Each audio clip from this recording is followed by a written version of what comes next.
Novamente aqui, continuando na explicação sobre a perda e suspensão dos direitos políticos, aqui comentando o artigo 15 da Constituição, reparem só, nós temos uma questão aqui muito interessante, que é a que se interliga com 15.3 da Constituição, com o artigo 55 da própria Carta Magna, que diz o seguinte: perderá o mandato, diz o 55, o deputado ou senador que infringir qualquer das proibições estabelecidas no artigo anterior. O artigo anterior é o artigo 54.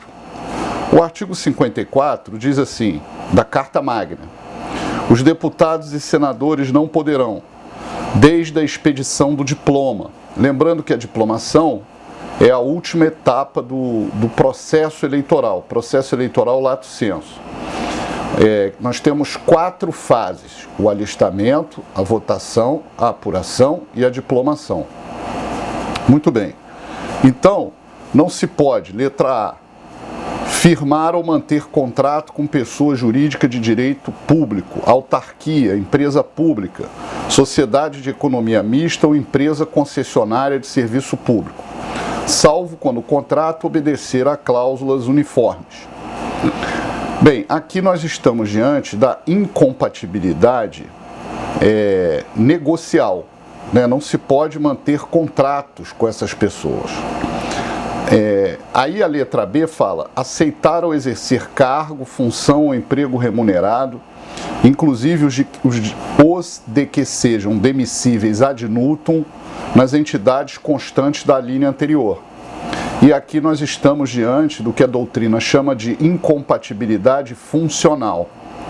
E desde a posse, inciso 2, ser proprietários, controladores ou diretores de empresa que goze de favor decorrente de contrato com pessoa jurídica de direito público ou nela exercer função remunerada. Também aqui a incompatibilidade negocial. Letra B, ocupar cargo ou função de que sejam demissíveis ad nutum nessas entidades. Aí estamos diante da incompatibilidade funcional. E patrocinar causa em que seja interessada qualquer dessas entidades. Aqui é a chamada incompatibilidade profissional. Quer dizer, por exemplo, a pessoa não pode ser advogado contra a União, sendo um deputado federal. E ser, por último, titular de mais um cargo ou mandato público eletivo. Isso também não é possível. Nós estamos aqui do que a doutrina denomina de incompatibilidade política. Então, recapitulando, né, que nós fomos aqui no artigo 55, perderá o mandato deputado ou senador que infringir qualquer das proibições estabelecidas no artigo anterior.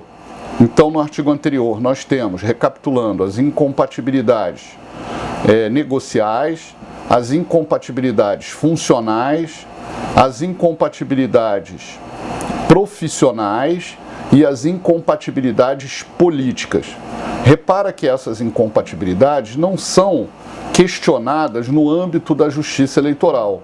Essa matéria é interna corporis, o que significa dizer que cabe à Câmara dos Deputados, por exemplo, e ao Senado Federal fazer esse controle.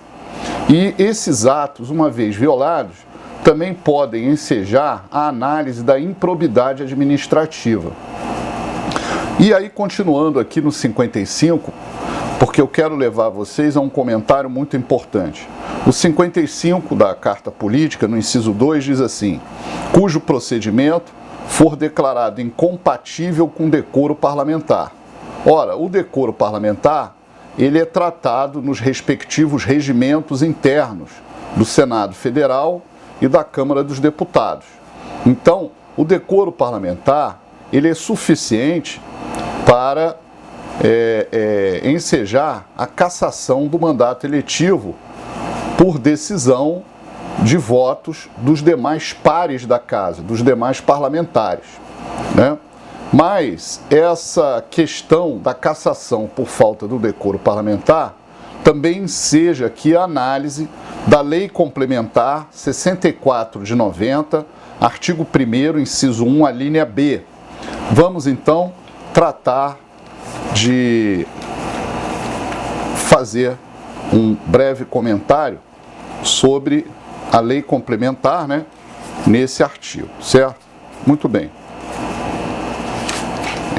A Lei Complementar aqui é a Lei das Inelegibilidades, como nós já vimos em aulas anteriores.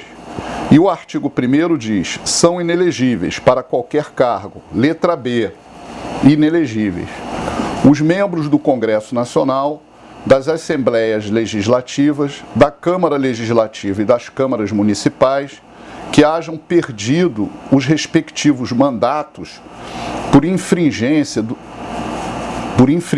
do disposto nos incisos 1 e 2 do artigo 55 da Constituição Federal e dos dispositivos equivalentes, obviamente, aqui sobre perda do mandato nas constituições estaduais, né, para deputados estaduais, e nas leis orgânicas dos municípios e do Distrito Federal, para as eleições, inelegíveis para as eleições que se realizarem durante o período remanescente do mandato, para o qual foram eleitos, e nos 8 anos subsequentes ao término da legislatura. Muito bem, então, fiquem atentos, por quê? Vamos imaginar que um deputado federal, caia isso na prova, tenha cassado seu mandato, né, pela Câmara dos Deputados, com um quórum específico, e essa cassação gerou, portanto, uma inelegibilidade.